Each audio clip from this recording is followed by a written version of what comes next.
Bonjour à toutes et à tous et bienvenue sur Stars sans masque, la chaîne où les légendes tombent enfin le masque pour révéler l'homme derrière le mythe. Aujourd'hui, nous ne racontons pas seulement l'histoire d'une star, nous plongeons dans une trajectoire vertigineuse, celle d'un homme qui a tenu entre ses mains le cœur de millions de femmes avant de se retrouver seul, enfermé dans une suite d'hôtels parisiennes sans même posséder la clé d'un foyer. Cet homme, c'est Omar Sharif. Derrière l'élégance irréprochable, derrière le regard profond devenu iconique, se cache une vérité bien plus complexe, une vie faite de sommets éclatants et d'abîmes silencieux. Tout commence loin des projecteurs d'Hollywood, sous le soleil écrasant de l'Égypte, né sous le nom de Michel Chaloub dans un milieu privilégié. Rien ne le destinait à devenir cette figure mondiale. Et pourtant, très tôt, il choisit la scène. Non pas par caprice, mais par nécessité intérieure.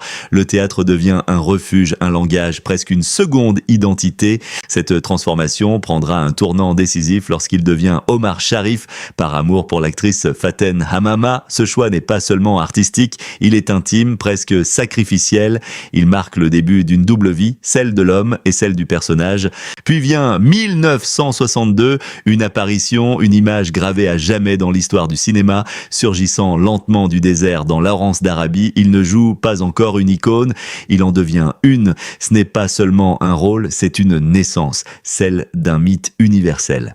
3 ans plus tard, le docteur Zhivago consacre définitivement sa légende. Il devient le visage du romantisme absolu, celui que le monde entier projette dans ses rêves les plus intenses.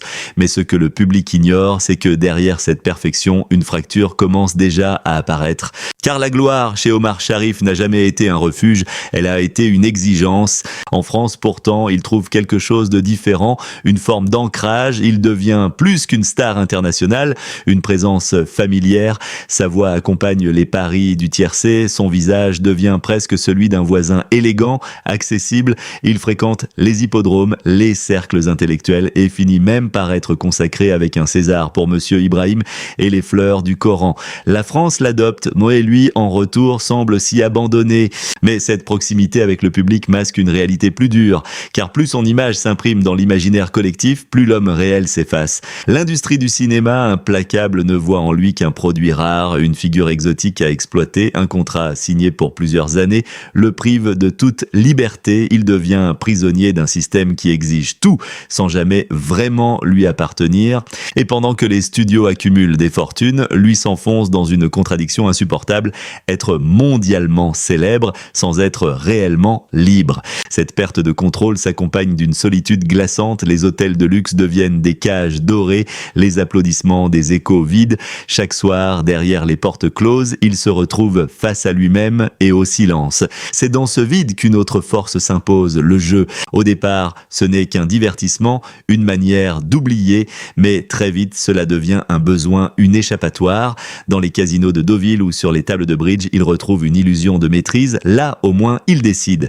Là, il ressent encore quelque chose. Mais cette illusion a un prix. Les pertes s'accumulent, les dettes deviennent écrasantes et pour survivre, il accepte des rôles qu'il n'aurait jamais choisis, des films sans âme, loin de son talent réel. L'acteur immense devient un exécutant, l'artiste se dilue. Ce n'est plus seulement une chute professionnelle, c'est une lente érosion de l'identité.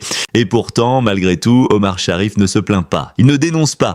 Il avance, porté par une forme de dignité silencieuse, comme s'il acceptait au fond le prix de sa propre légende. Puis vient la dernière épreuve, la plus cruelle. La maladie d'Alzheimer. L'homme capable de mémoriser des milliers de pages en plusieurs langues commence à oublier d'abord des détails, puis des visages, puis ses propres films.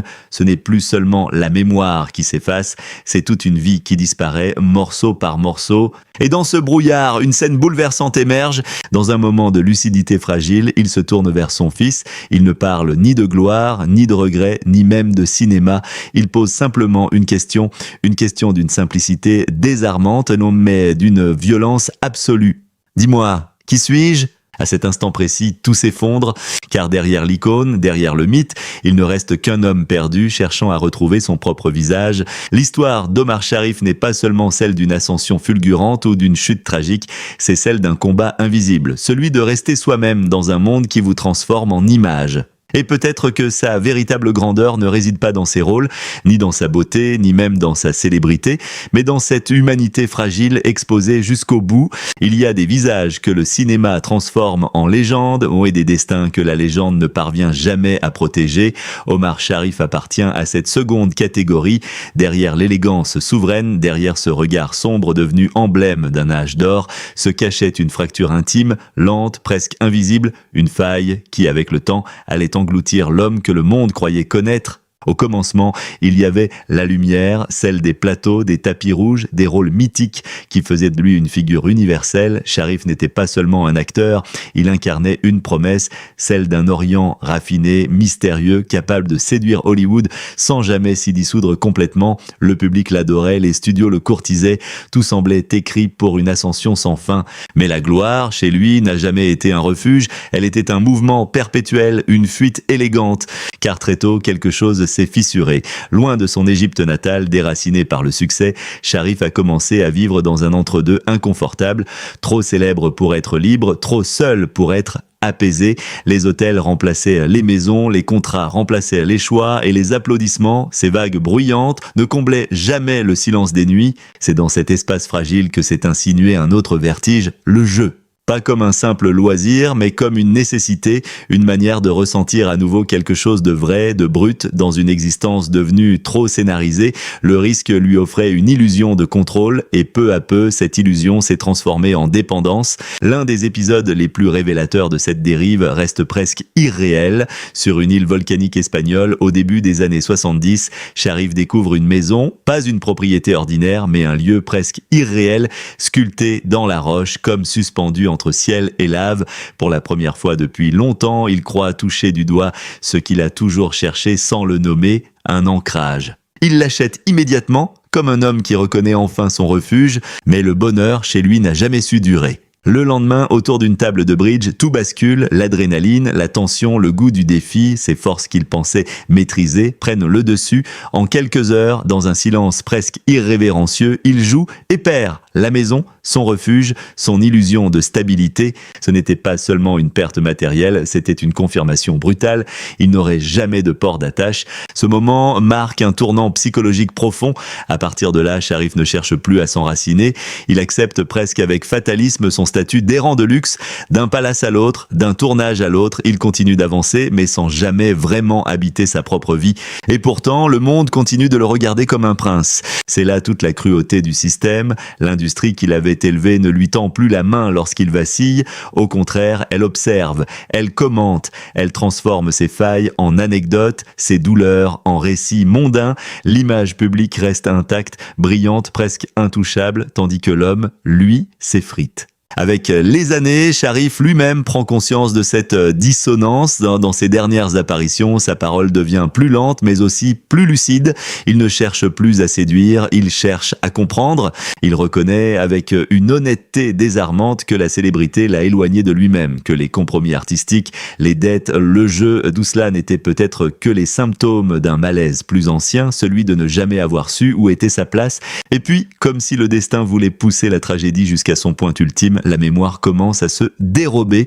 La maladie d'Alzheimer s'installe lentement, effaçant ce qui faisait de lui un être d'exception. Sa mémoire prodigieuse, sa maîtrise des langues, sa capacité à incarner 1000 vies. Le monde assiste, impuissant, à la disparition progressive de celui qui avait tant marqué les esprits. Mais dans cet effacement, un élément résiste, l'amour. Lorsque Faten Hamama, la femme de sa vie, disparaît en 2015, quelque chose vacille encore en lui. Il comprend sur le moment, il ressent. Puis, quelques jours plus tard, la maladie emporte ce souvenir comme tant d'autres. Et pourtant, il reste une trace. Une question simple, presque enfantine, qu'il pose à son fils. Comment va-t-elle ?